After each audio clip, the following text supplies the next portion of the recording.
Get your films on with the Blurs. Once an idea has taken hold of the brain, it's almost impossible to eradicate. Unpacking movies has never been more spot on, woke, fire, and just plain lit. They are lit all the time. So if you're unsure whether or not to plop down some cash for a film, check out the Blurs. When a man with a 45 meets a man with a rifle, the man with a pistol is a dead man. Brondo's got what plants crave. It's got electrolyte. You really only need to hang mean bastards.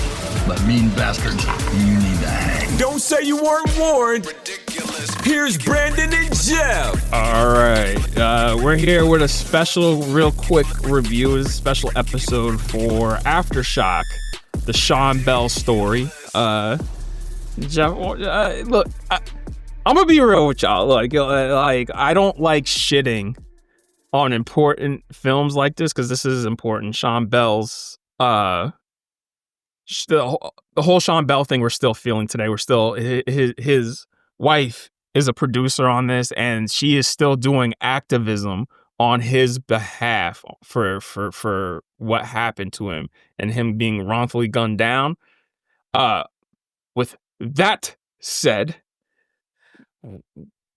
yeah. With that being said, sometimes the story being told is more important than how the story is told. Right. But that doesn't excuse this because, man, we're trying. The actors are thoughtful, but they are not good.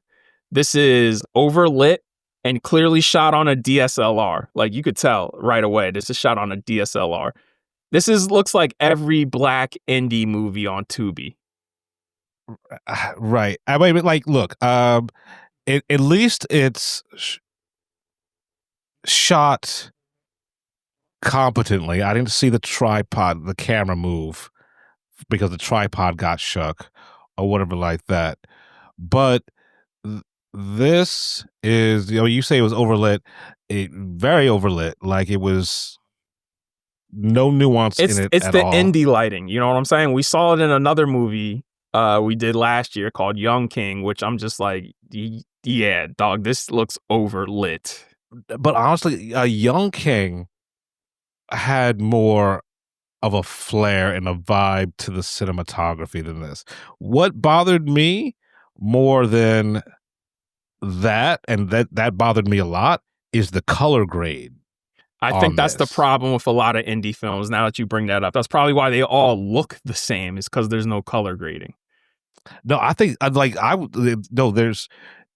just put a LUT on it, right? Like it's got those bright, they got the contrasty color schemes that don't really match black skin, right? Like, and everything is beige. You know what I'm saying? Like, it looks blown out and beige. Yeah. Yeah, and I feel bad because like the actors, they are trying, but they are overacting. And I'm just like, seeing Rock Nation's logo before this, I'm like, Jay, man, stop producing, because he produced The Harder They Fall.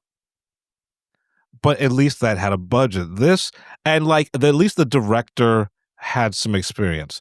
This seems like a director who hasn't had much experience thrown into this material that was maybe not quite within their grasp at the talent level or the skill level that they're at now. At all. Right? At all. Because this seems like it could have been made by anybody we know in Trenton. Yeah. Yeah. And like, I don't want to shit on it. Yeah. Right? I really don't. Yes. But it's got money behind it. And I'm not going to lie, like, there are some very impactful scenes where I'm like, yo, this works. This got to me. But I got more out of the interviews I did for this than the actual film itself. Right. Like, I think the story needed a more deft hand to bring it to life in the way that it deserved to be brought to life. Right? Like, perfect example, the first 15 minutes of the movie are kind of fluff. Yeah.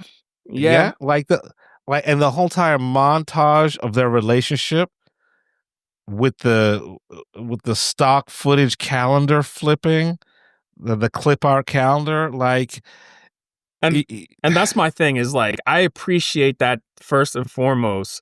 This is a love story more than anything, but like this could have really been something just with better a better hand behind it. yeah, and I get that it was a love story before and after death, right? I get that.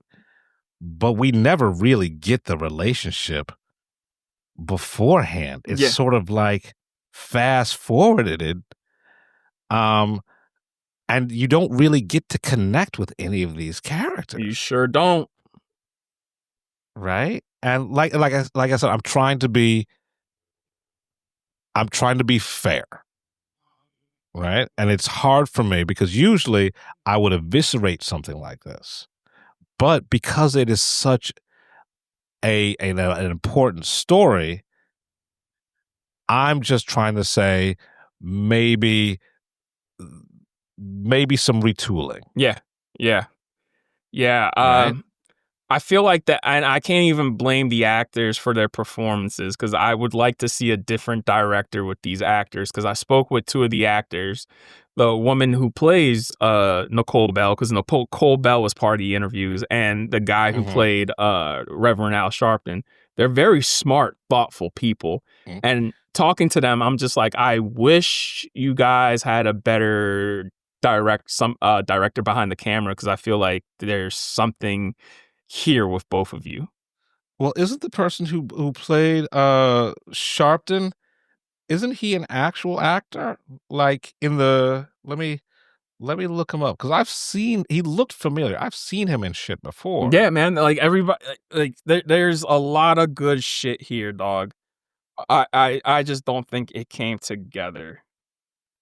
But with that said, would I recommend you still see it? Yeah, because it's important to see. Yeah, like Richard. I like Richard Lawson. Like he's an actor, right? And you've seen him in a lot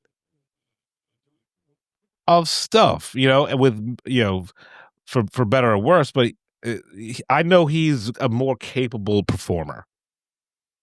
This, yeah. Look, it's going to be on demand and in theaters Friday. I'm like, man, y'all. My thing is like, it's Thanksgiving week.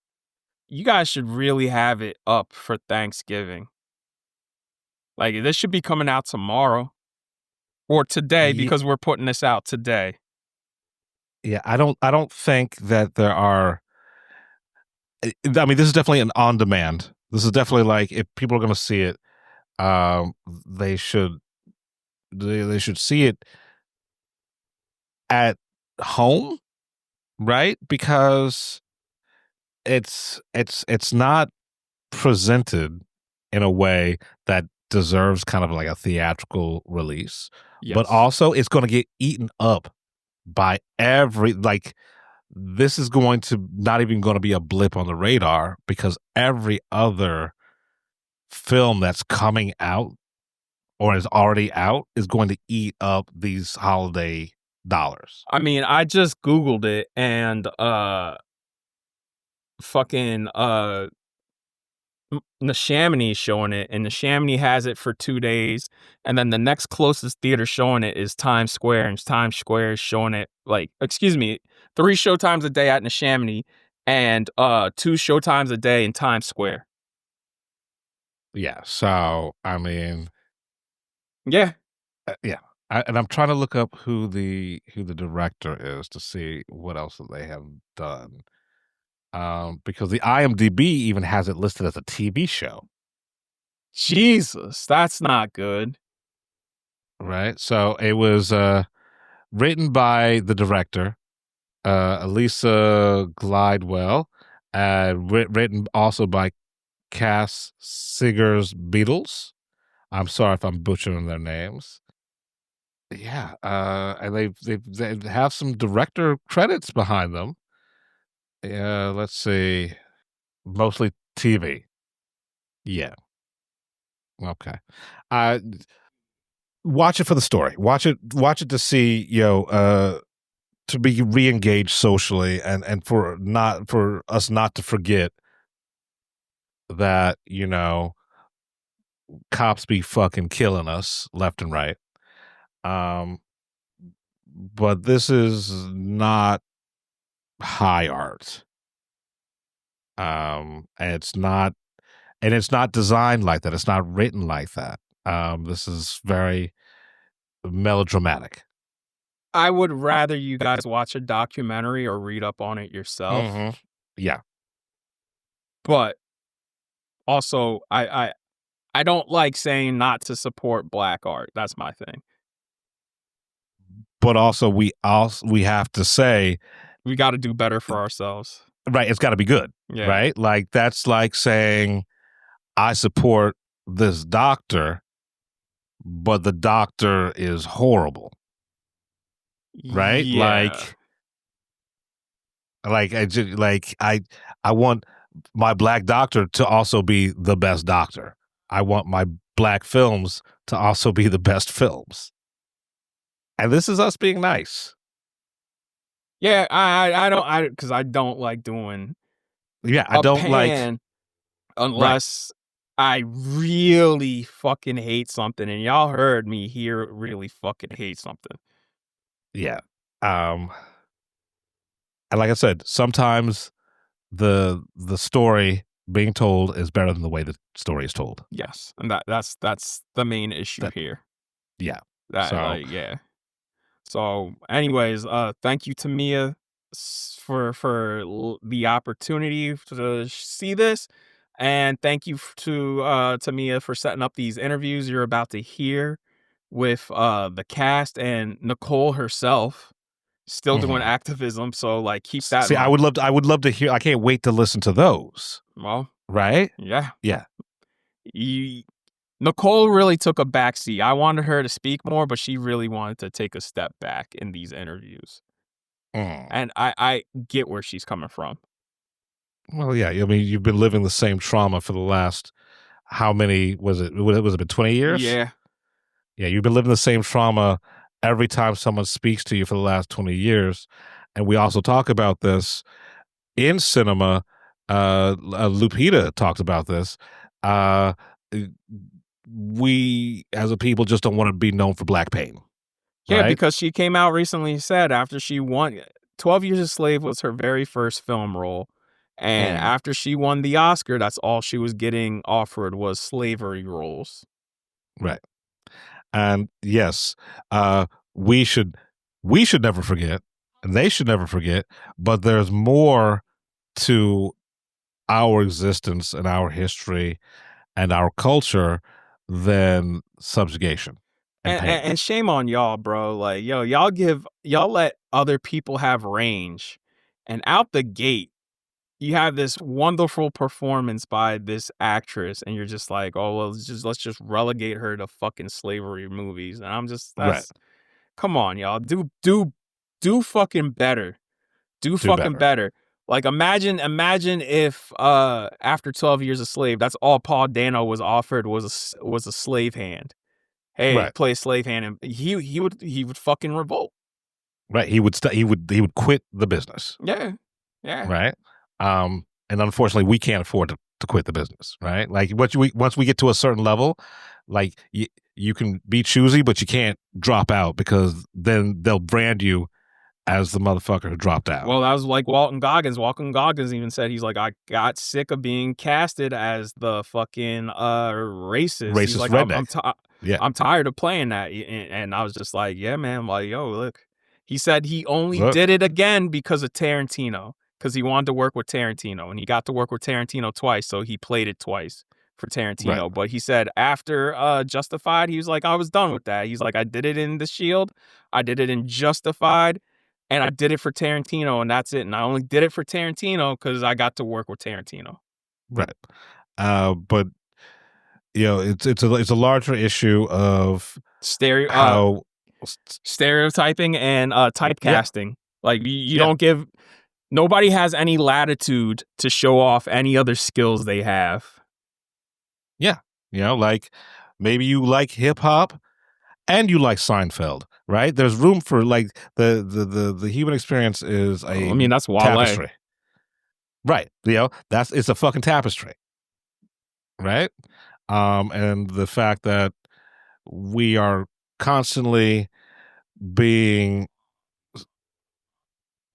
fed back in a feedback loop our own pain. I mean, it gets kind of frustrating. we gotta stop putting people in a box, man. Because take for instance this, the lead singer of Waves, who's the lead singer and plays guitar in Waves. He also makes beats with his brother under the moniker Sweet Valley. Okay. Yeah. They've produced hip hop albums. They make beats, and he plays in a punk surf band. So like, right. I mean, according to TMZ, Timothy Chalamet may be that masked French rapper. But yeah, like Ice-T, he raps and he fronts a metal band. And he's played a cop after making a song called Cop Killer. Right, he's been playing a cop for the last 25 years, something like that. Yeah. Right, so like, we can be more. Everybody contains latitudes. Nobody's like the same thing. Right, but that being said, even though I am sick of being fed back our own pain, this is a story that should not be forgotten, because it happened before. It's happened George since. Floyd, right. It'll happen again unless we keep these stories in the world. If we gotta make movies about black pain, they gotta be like Sinners, bro. From here on out. Yeah, let's if you're gonna do it, do something different, do something interesting, do something like you have this art form available to you. Treat it as such. Yeah, I agree. So, with that said, here are some interviews with the actors and Nicole Bell. Hello, y'all. I'm Brandon Norwood. I'm with the Film Blurs. Nice to meet y'all. Hey, Brandon. I'd like to say thank you for letting me see this movie. This was a real powerful movie. I was like crying earlier. Nicole, thank you for all of your advancements for justice on behalf of everybody who's been slain unjustly for police officers. My reaction, my first question is to you. What was your first reaction upon seeing the finished film? Oh man, I couldn't get through it. It took me maybe 3 attempts before I could actually get through the film. For me, it was therapeutic. Right away, if you saw the movie, you saw 24 hours later, we were marching. We started a rally. There wasn't much time for mourning initially. So it delayed, the grieving process there, because my fight was to raise awareness and to, try and save as many lives as I can just by telling this story and just by fighting for Sean and keeping his legacy alive. So it's taught me a lot, but it was important that now we get this story out and we do it in the right way, so that everyone can see what happened here and we create history. Thank you. I just want to know too, Nicole, and this is for Rayven. Were y'all able to meet before shooting started or after? Yeah, so we actually did meet. We FaceTimed and we were on the phone a lot before and during filming, and then Nicole came out and she was there while we were filming some of the scenes, and then we actually, once we got to New York, we were able to have more time. But throughout the entire journey, before, during, after, we've always been in contact. Okay, all right. Have y'all grown closer during the making of this film? Oh, yeah. I love Rayven. She is amazing. I would say yes. Yes, absolutely. Absolutely. Yeah, and from the moment I met Rayven, I respected her passion, and it's it felt right. And I'm a person who trusts her intuition. So when it feels good and it feels right and everything aligns, it's, that's it. And I told Rayven this last night at the premiere here in Los Angeles that, when I watched her audition tape before I had even, got a chance to meet her or even know who she was, I had seen others, but when I saw Rayven's audition tape, it was just something about her passion and it felt real, and she made me cry. Yeah, I love her dedication and how she is determined to get it and to get it right, and she understands that, and she understands the weight and the gravity of the story, and that means a lot to me. I just want to talk Thank you. about police privilege, and I hope all of you can comment on this because the one scene that really pissed me off was when dude was being told they got off. Dude goes back and he's like, "Wait, I'm gonna lose my job," and I'm like, "Bro, seriously?" Like, and he got pissed at that. I wonder if y'all could talk about the privileges that are afforded officers that aren't afforded the citizens, especially us black citizens, where we just have the boot constantly on our neck. So it was very important that we had Reverend Sharpton in our corner. And I say that because the police officers were protected. They were protected by their union. They were represented by high powered lawyers. They had every resource you could think of to help them in their situation. And we had ourselves. That's it. It was just us against, this big machine when really we just wanted justice. We didn't want problems, we never caused the problem. Sean never caused the problem. So for me, it was important that we had the support. It meant a lot. It was extremely difficult to navigate. The community, the nation stood up to support us. But, the officers, yes, they are, allowed, union reps, and they are allowed, attorneys to help them navigate things like this. And victims deserve the same type of support. I mean, what's really illuminating to me is just like one thing I do love about this, and I will hope all y'all could speak on this, is like more than anything, uh, I felt like this is a love story, and the love story really drew me in and made me feel, for everybody in this situation. I wonder if y'all could talk about how y'all handled that and how y'all made it so impactful in this movie. Yeah, I believe the entire from beginning to end, it's a love story. Even with Sean transitioning, it's like this is Nicole's way of showing her love everlasting. Like to show that she still be there for him and she'll still keep his name alive. She'll still continue his legacy, and that's important because it shows you how deep love can and should be. And it was especially crazy because they were so young, but love is such a strong emotion that we don't even realize the power it can bring out of us. And that was like simply the foundation of the film. Like we were able to see the beginning where it was like, okay, we were able to see their love in person, which was beautiful. And it's beautiful to see from like as a Black woman and as people who are younger than us, and they can see that, Black love does exist and it's beautiful. And even afterwards, it still exists and it's beautiful. So yeah, I think that was definitely one of the strongest bricks of the foundation for sure. It's Go ahead. I'm sorry. it's the whole concept of love. I think is an incredible thing, and is the foundation of all of this. It's the foundation of everything. It's a foundation of this planet. If we look at it on a macro level, and we could look at all of these micro incidences, and they don't feel micro to the people involved. But when you look at the love of Black people on a macro level, that maybe this film and the timing of it is important because of what we see what's going on in this country, and we see the evisceration of all the things that the Black people fought for over these years and marched for and all that, and little by little we start getting these protections.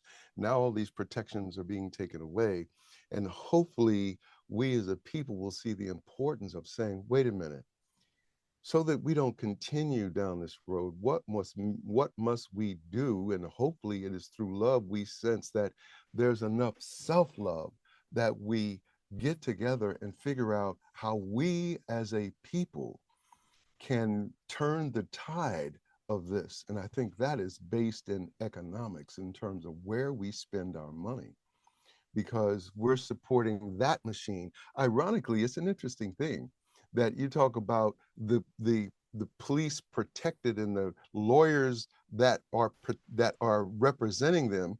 Guess who's paying the lawyers? We're paying for our own defense, and we're paying for their defense too. You know what I mean? That's an irony, isn't it? That we're paying for people to fight against us. But what can we do as a people? And that is to recognize the power that we have economically. We generate $2 trillion a year. What are we doing with that money?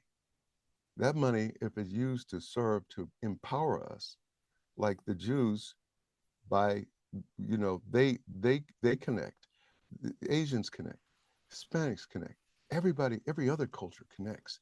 Hopefully our self-love will get us to realize in this political arena that we need to find a way to connect. And that is that macro aspect of love. That is such a beautiful answer. Thank you, Richard. And that'll lead me to my last question, which is, what do you want people to take away from this movie, and how do you want them to connect personally? And this is for all of y'all. How do you want people to connect to this movie? Mine is real short. It's time.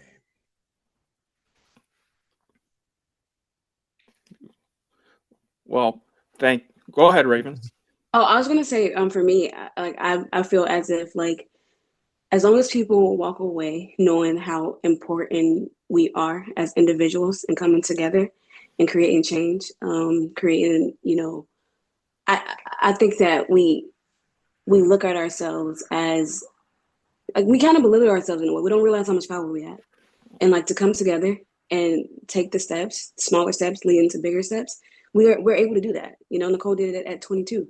So it's why can't we do it? Why can't we do it with these social media platforms? Why can't we do it? But also to feel how resilient a human heart is. I think that both of those things are really important when watching this film. And if we did that, then we did something right. All right. Well, I want to thank y'all for your answers. Thank you for sharing this movie with us, and thank you for your time. Thanks, guys. Thank you, Brandon. We're the Film Blurs. I'm Brandon Norwood, and I'm the motherfucking protagonist. I'm the protagonist. I'm Jeff Stewart, aka He Who Remains. Don't come at us. It's just fucking movies. You've been listening to the Film Blurs podcast. Man, I just love what you guys do, man. I never miss an episode. It's the best. It's my favorite podcast. Follow Jeff on IG on MindFireXL and Brandon on Twitter at BJN Tweets.